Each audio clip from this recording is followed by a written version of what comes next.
आप सभी को दिवाली की हार्दिक शुभकामनाएं। मेरा नाम सीमा गुर्जर है। मैं अभी करंटली सीए की प्रिपरेशन कर रही हूँ और मैं गांव मेहमदपुरा से हूँ। साथियों, ये सीमा है, गांव की बेटी है और अंग्रेजी माध्यम के स्कूल में पढ़ी हुई है। इससे हम इस बात को लेकर के छोटा सा संवाद करते हैं कि हम अपने बच्चों तक त्योहारों के संस्कार पहुंचा रहे हैं या नहीं। सीमा, दिवाली क्यों मनाई जाती है? सर बेसिकली इसका तो क्या है, जो भी ट्रेडिशन है, पुराने जो कथा चली आ रही है उनके बेसिस पे अपन दिवाली मनाते हैं। क्या कथा है? जब राम जी अयोध्या वापस आए थे 14 वर्ष के वनवास के बाद। राम जी को वनवास किसने दिया? सर उनके अब जो उनकी मदर थी, लाइक जो छोटी वाली जो थी, राजा दशरथ की जो छोटी बीवी थी, जिसका नाम कैकेयी था। तो बेसिकली उन्होंने अपने पुत्र भरत के जिससे वो राजगद्दी पे बैठ सके, तो उस वजह से उन्होंने राजा दशरथ से ये बोला था कि भाई तुम राम को मतलब वनवास दे दो, जिससे मेरा बेटा। 2 वचन मांगे। हाँ, वचन मांगे थे। तो वो वचन उसी बेसिस पे थे कि उससे क्या हो, राम को वनवास मिल जाए और उनका जो बेटा है वो भरत राजगद्दी पे बैठ जाए। ये उनका मोटिव था। क्या उनका मोटिव पूरा हो पाया? मोटिव पूरा तो नहीं है, क्योंकि दोनों एक तो पूरा हो गया, वो वनवास वाला पूरा हुआ था, बट जो मेन था उनको भरत को राजगद्दी पर बिठाना। बट चारों भाइयों की प्रेम ही इतना था, आपस में इतना अच्छा संबंध था, तो वो मोटिव उनका पूरा हो नहीं पाया। राम की माता का नाम क्या था? कौशल्या। कौशल्या राम की माता थी। चारों भाइयों का नाम क्या है? राम, लक्ष्मण, भरत, शत्रुघ्न।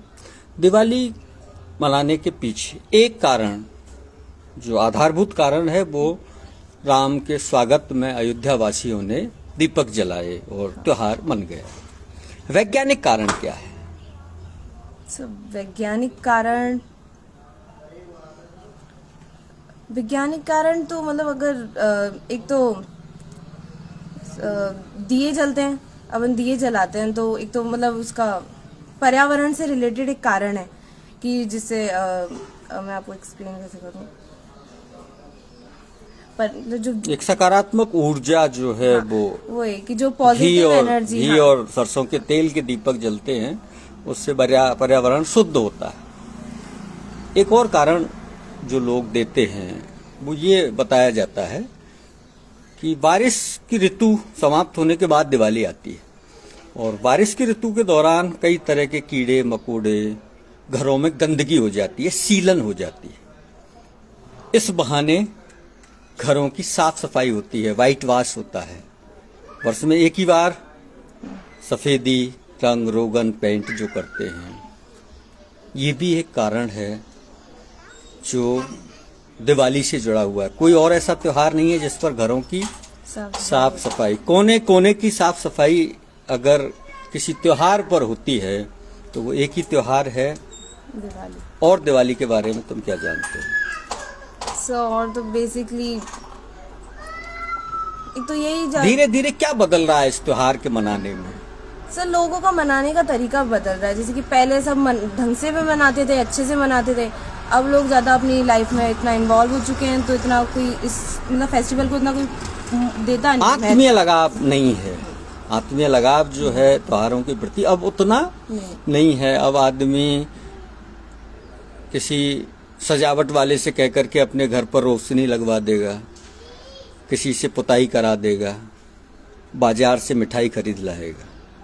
पहले स्कूलों में भी हम सब पढ़े हैं, देखा है, 15 दिनों की छुट्टियां होती थी। बच्चे साफ सफाई, महिलाएं सब पूरे घर की साफ सफाई करते थे। पुताई भी लोग खुद ही किया करते थे। अब धीरे धीरे चेंज हो गया। सफेदी की जगह अब डिस्टेम्बर आ गया। अब वो जो नील डाल करके सफेदी से पोता जाता था, वो पुताई अब नहीं होती है। सब तो आधुनिक चीजें बढ़ रही हैं त्योहार के साथ साथ, और जिस भी चीज में आधुनिकता आती जाती है उसमें आत्मीयता खत्म होती चली जाती है। क्योंकि अब आप पैसा इन्वेस्ट कर रहे हैं हर चीज के लिए। घर के सब लोग बैठ कर के बेसन के लड्डू बनाया करते थे। बेसन का लड्डू सबसे फेमस है दिवाली। अब वो छूट गया। सारी चीजें, मिठाइयाँ कहाँ से आ रही हैं? बाजार से आ रही हैं। नमकीन बाजार से आ रही है। जो सेव, नमकीन सेव जो घर बैठ करके बनाए जाते थे, अब कोई सारी चीजें। तो त्योहार में बाजार ज्यादा हावी हो गया है, त्योहार पीछे छूट गया, बाजार हावी हो गया। और आपको क्या लगता है? और तो ये भी अब लोग मतलब साथ में कोई ढंग से बैठता भी नहीं है, जितनी पूजा होती है उतना बैठते हैं, उसके अलावा फिर सब कभी सेल्फीज में लग रहे हैं, फोटोज में लग रहे हैं और इधर जा रहे हैं उधर जा रहे हैं। बेसिकली ये कि जो फैमिली को जो एक साथ रखने का जो मोटिव था फेस्टिवल्स का होता है, इंडियन फेस्टिवल्स का, वो छूट चुका है। क्योंकि मेनली यही कि अपना इंडिया इतना मतलब संस्कारों वाला देश है, उसमें सब एक साथ रहते हैं, एक साथ मनाते हैं, तो वो चीज़ें अब छूट चुकी है, जहाँ तक कि अब बेसिकली आधुनिकता आने की वजह से, मेरा मानना है। सीए का चयन क्यों किया आपने? सर वो तो एक मेरी खुद की मर्जी थी और मतलब मैं चाहती थी, और बेसिकली ये फील्ड मुझे ज़्यादा अच्छा लगता है कि मतलब जहाँ, क्योंकि मेरा खुद का मैंने जिस मोटिव से लिया था, क्योंकि आजकल जो भी है जनरेशन है वो सारी साइंस के पीछे भाग रही है। अच्छा है, मैं बुरा नहीं बोलूँगी, बट हाँ, डॉक्टर इंजीनियर भेड़चाल हो चुकी है आजकल। फिर अगर कोई बोले तो हाँ भाई क्या कर रहा है, इंजीनियर डॉक्टर का, तो सब उसको मोटिवेट करते हैं, हाँ भाई कर, तू अच्छा कर रहा है। बट अगर कोई ये सुनेगा ना कि तू कॉमर्स ले रही है या तू आर्ट्स ले रही है, हालांकि सब्जेक्ट्स वो बहुत ज़्यादा अच्छे हैं, उनमें स्कोप भी बहुत ज़्यादा है, इसमें तो सिर्फ 1-2 स्कोप्स मिलते हैं, बट फिर भी लोगों की मेंटालिटी क्रिएट हो चुकी है कि नहीं भाई तुम तो कॉमर्स कर रहे हो, तुम आर्ट्स से हो, तो तुम कुछ नहीं कर सकते। तो बेसिकली मुझे ये मेंटालिटी लोगों की चेंज करनी है कि इसमें भी आपके पास स्कोप्स हैं, अच्छा स्कोप, अच्छे स्कोप सीए की एक सम्मानित नौकरी हाँ, है। सीए है, सीएस है, सीएमए है, आप कहीं भी जा सकते हो। और बेसिकली मेरा कॉमर्स लेने का मोटिव ये था कि साइंस आप 10th तक जो भी आपको नॉर्मली चाहिए वो आप पढ़ चुके हो, अब कुछ नया ट्राई करना है, कुछ नया सीखना है, नया करना है। तो मेरा मोटिव ये है कि मुझे सिर्फ नॉलेज गेन करनी है। अब इसके बाद मैं थोड़ा टेक वाली फील्ड में जाऊंगी, थोड़ा ये करूंगी, तो मेरा ये मोटिव है। और बाकी फिर मुझे एंटरप्रेन्योरशिप करनी है, तो उसके लिए भी मुझे बाहरी नॉलेज ज़्यादा होनी चाहिए, और ये बाहरी नॉलेज सिर्फ कॉमर्स में आपको मिल सकती है। कितनी संभावना है कि सफलता आपके कदम चूमेगी?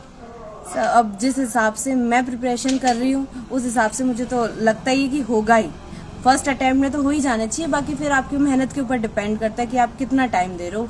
सिर्फ टाइम, उसके टाइम के बेसिस पर सब, जितना आप टाइम दोगे उतने टाइम में आपको मिल जाएगा रिजल्ट्स।